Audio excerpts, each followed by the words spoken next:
patriarchy and oppression. Patriarchy has been a hot button phrase. But I want to speak a little bit broader just to oppression in general and to groups that have not held power historically within churches. Because again, like, I don't like the comparing of trauma and don't like the comparing of experiences because it's not helpful and you can't help but live the experience that you experienced. Right. However, speaking for myself, as a straight white guy in the church, I'm well aware that there are people who've had experiences far more severe or at least different than the ones I experienced. And I guess speaking into that, like, when we're having these conversations, I know for me as a host, having these discussions, I'm sure for you as an author, it's terrifying trying to write something that's going to be helpful to everybody broadly because of the diversity of that experience. But how do you see power imbalance really affect people? And what are some ways we can make, obviously the environments we're leaving are not, they're not helpful for people who are in a different class than we are. How do we make the conversations we're having now as we talk through deconstruction and religious trauma? How do we make sure those aren't gatekeepy and weird and, we're excluding the stories of entire groups of people as we have these conversations? Yeah. I think I say it in the book, within patriarchal systems, nobody wins, not even the people at the Exactly. top. Yep. Right.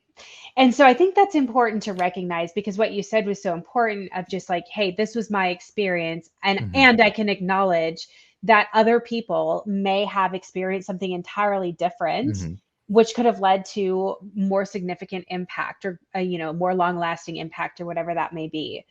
I'm a big believer that comparison in these areas only leads to shame.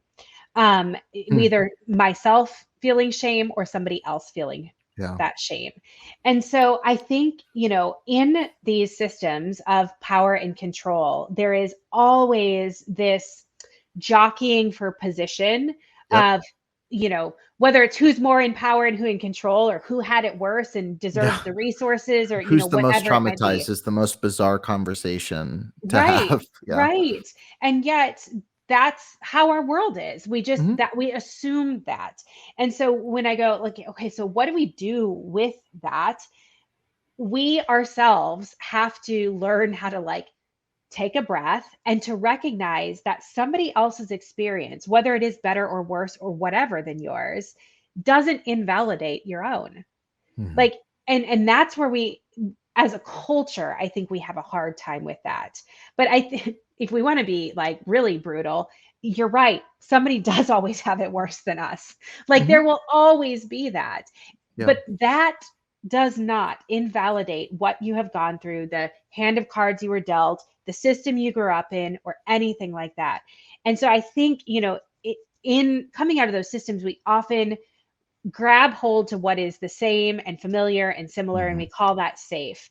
And part of coming out of those fundamentalist systems and like disembodying how fundamentalism lives inside of us is being able to grapple with difference. And that means difference of experience, difference of characteristics, difference of belief, difference of cultures, ethnicities, genders, sexuality, letting ourselves lean into the difference and to realize that that is not dangerous. We are just all doing the best we can in a lot of cases.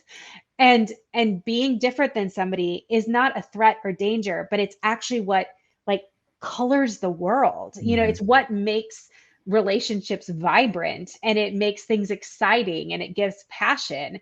But we're not used to that coming out of these systems. And so that's far easier said than done, but that is something I do find to be quite important.